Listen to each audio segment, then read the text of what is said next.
Salut à tous, nouvelle capsule. Bon, il s'est passé beaucoup de choses hier, donc on va faire un point sur la situation. Comme vous le savez, hier, le 6 janvier, il y avait deux événements simultanés à Washington. La manifestation organisée par Trump et la réunion du Congrès pour certifier les résultats des élections. Tout ça s'est organisé sur fond de fraude, de contestation, bref, tout ce qu'on voit depuis 2 mois maintenant.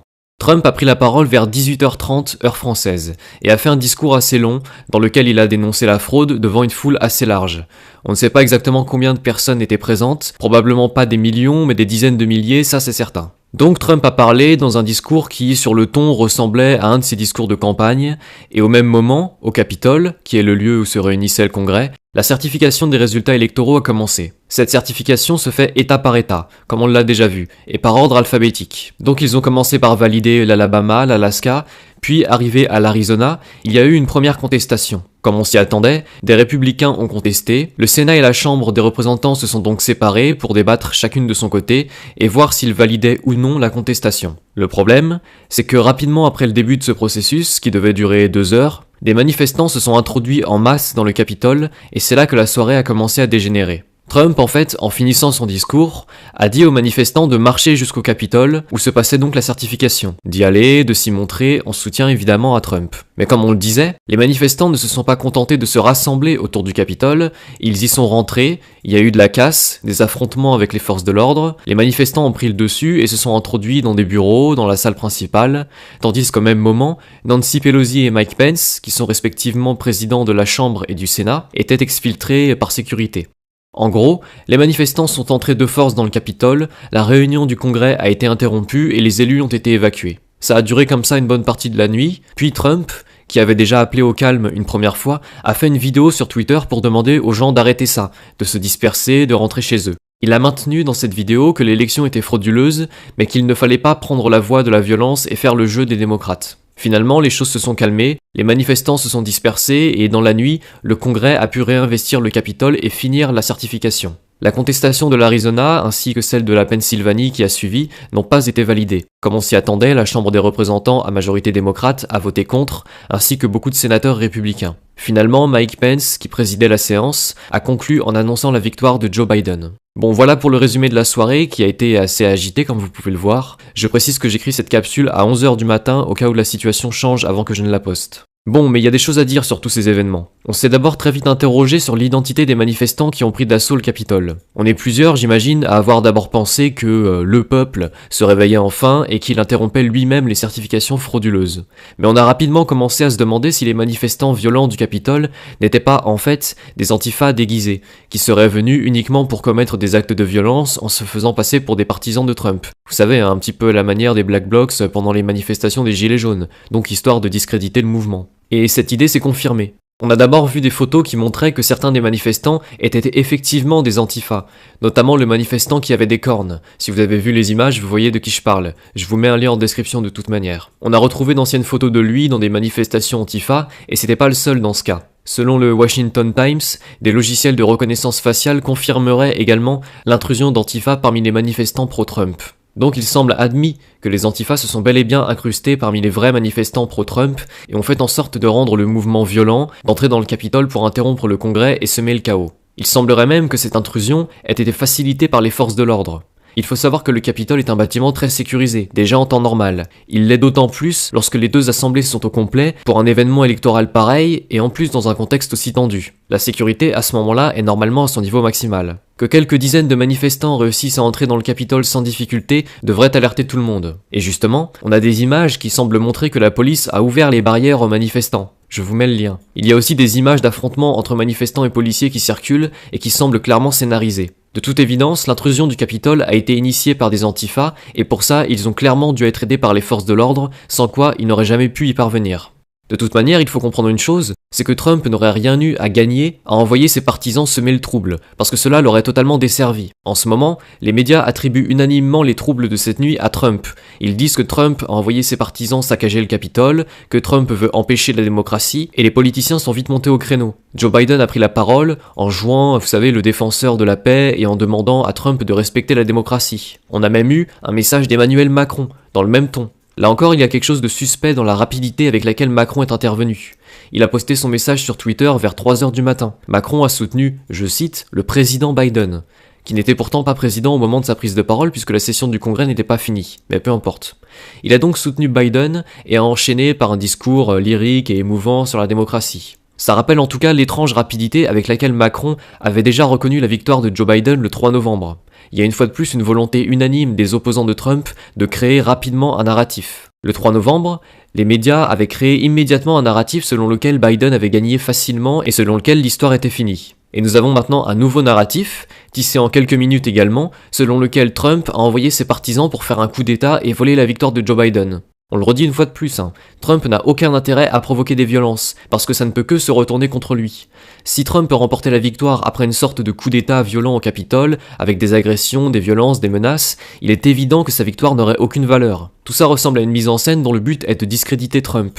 Je prends un journal au hasard, BFM, qui titre, je cite, « Nancy Pelosi dénonce une attaque honteuse portée à la démocratie après l'intrusion des pro-Trump dans le Capitole ». Ça, c'est le narratif des prochains jours résumé en une phrase. Je vous cite aussi le journal Le Monde, pour le plaisir. Je cite, « L'envahissement du Congrès par ses partisans, mercredi 6 janvier, est le dernier épisode de l'entreprise de démolition menée par le président des États-Unis depuis son élection. En encourageant les suprémacistes blancs comme les complotistes, il a aussi fracturé le parti républicain. » Voilà, donc ce genre de discours, vous allez l'entendre pendant les 2 prochaines semaines au moins. Mais ce qui est génial avec ce narratif, c'est qu'il occulte totalement la fraude et les contestations. Avant, on disait Biden est en tête mais avec de forts soupçons de fraude. Mais maintenant, on parle de Biden élu malgré le coup d'État manqué de Trump. Comme avec l'histoire du coup de fil de Trump en Géorgie, les médias et les opposants de Trump retournent la réalité et font passer la victime pour le coupable.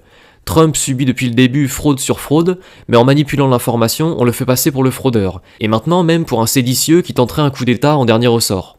Bon, voilà donc ce qui s'est passé en moins de 24 heures. Et une fois de plus, la suite des événements va être compliquée à deviner.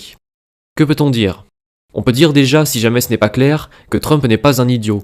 Trump a invité tout le pays à venir à sa manifestation du 6 janvier. Il voulait donc qu'elle soit massive. Et il savait très certainement que c'était une occasion en or pour les antifas de s'infiltrer et de semer le trouble. Si nous, on le sait quand on organise une manifestation de gilets jaunes, on peut être certain que le président des États-Unis le sait aussi quand il demande à tout le pays de se rassembler à Washington, à 3 pâtés de maison du Capitole et en plus un jour pareil. Par ailleurs, c'est Trump lui-même qui a envoyé ses partisans marcher vers le Capitole. Il a évidemment fait ça pour marquer le coup, symboliquement, voire pour faire un petit peu pression sur les républicains du Congrès. En tout cas, Trump a clairement fait une démonstration de force, et il se doutait certainement que les médias parleraient de ça comme une tentative d'intimidation, de déni de la démocratie comme ils le font systématiquement depuis 2016. Ce que je veux dire, c'est que le scénario d'une infiltration antifa visant à semer le trouble puis à faire porter le chapeau à Trump n'est pas du tout un scénario compliqué à deviner. C'est même un scénario classique dans les manifestations, donc il est sûr et certain que Trump l'avait envisagé. S'il s'était senti incapable de gérer ça, de gérer d'éventuels débordements, il aurait fait sa manifestation ailleurs qu'à 3 pâtés de maison du Capitole.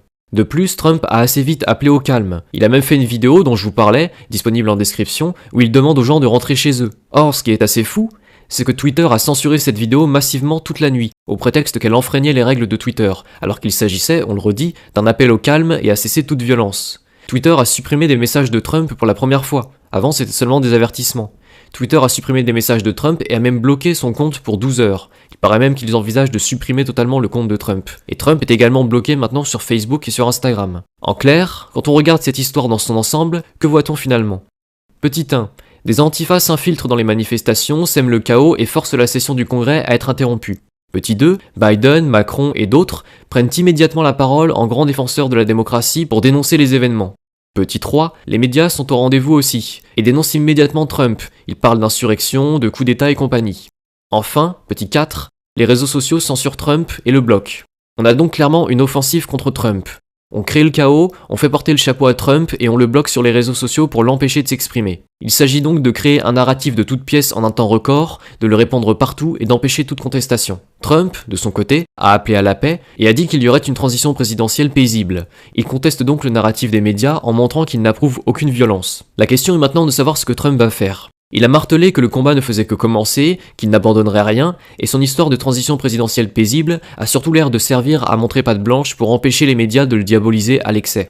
Si certains d'entre vous suivent Q, ils ont sûrement tenté de faire un lien entre les événements de cette nuit et d'anciens messages, dans lesquels Q parle de manifestations massives suite aux résultats électoraux, de garde nationale, des scénarios qui ressemblent beaucoup à la situation actuelle. Il faut savoir que sur ordre de Trump, la garde nationale a été déployée à Washington hier en soutien aux forces de l'ordre. Alors Trump a-t-il fait ça pour montrer sa volonté de restaurer la paix, ou bien est-ce qu'il y a des raisons cachées? Ça c'est difficile à dire, mais il faut impérativement garder l'œil sur cette garde nationale dans les prochains jours. Personnellement, je me garde de prédire l'avenir parce qu'il nous faudrait voir les coulisses de tout ça pour comprendre réellement ce qui se passe. Toujours personnellement, je pense que Trump s'attendait parfaitement à ce que la situation dégénère, parce que c'était un scénario plus que prévisible.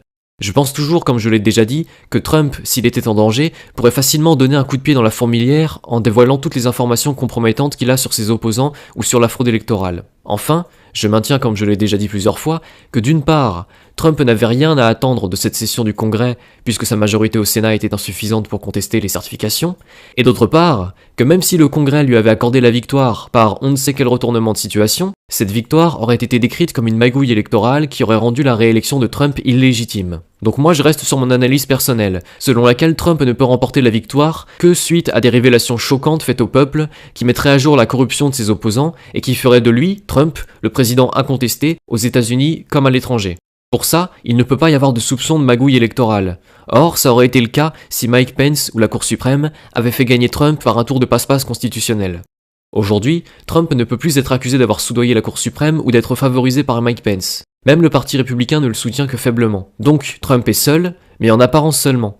Car à défaut d'avoir des alliés politiques ou judiciaires, il a le soutien du peuple massif, et potentiellement le soutien de l'armée, je le pense en tout cas. En ce qui concerne Mike Pence, traître ou pas traître, je rejoins l'opinion de Radio-Québec, je pense que Pence joue son rôle, et je vous renvoie à Radio-Québec pour l'analyse complète. En tout cas, avec l'élection officielle de Biden, on entre dans la dernière ligne droite de cette histoire, puisqu'il ne devrait maintenant plus y avoir de recomptage de voix ou de contestation tel qu'on en a vu jusqu'à maintenant. Il reste à attendre la date du 20 janvier, la passation de pouvoir, mais elle pourrait n'être qu'une formalité. Donc, retenons ceci. Trump savait qu'il y aurait de la fraude, il savait qu'il aurait les médias contre lui, il a forcément prévu une stratégie supérieure à cela. Et maintenant que Biden est élu, tous les traîtres vont officiellement se rallier à lui. La corruption de chacun sera donc officialisée en quelque sorte, et ce sera donc le moment pour Trump de dénoncer une fois pour toutes les manigances et les trahisons de chacun. Je me doute que certains perdent espoir suite à l'élection de Biden, mais il n'y avait en toute objectivité pas grand chose à attendre de cette session du Congrès. Si Trump était confiant avant cette session, il l'est probablement tout autant aujourd'hui. Et on a tout à attendre des révélations de Trump sur la corruption et la trahison des uns et des autres. C'est de toute manière l'unique moyen, à mon avis, de mettre tout le monde d'accord. Mais pour ça, il fallait que la trahison aille jusqu'au bout. Et je pense que c'est chose faite maintenant. Du coup voilà, on s'arrête ici pour aujourd'hui. J'espère que la situation vous semble plus claire si jamais vous avez du mal à suivre toute cette histoire. Et je vous invite bien sûr à suivre les autres informateurs qui donneront leur propre avis sur la question. Moi je vous ai donné le mien et je continuerai à le faire au fur et à mesure que l'histoire avance. Voilà, je remercie comme toujours ceux d'entre vous qui m'ont fait un don pour me soutenir dans mon travail, ainsi que ceux qui m'aident en partageant mes vidéos. On se retrouve très vite pour la suite, et en attendant, je vous souhaite une bonne journée. À la prochaine. N'oubliez pas de vous abonner et d'activer la cloche pour être informé de mes prochaines vidéos. Vous pouvez me rejoindre sur Twitter et Facebook, et vous pouvez me soutenir sur Tipeee et Paypal grâce au lien en description.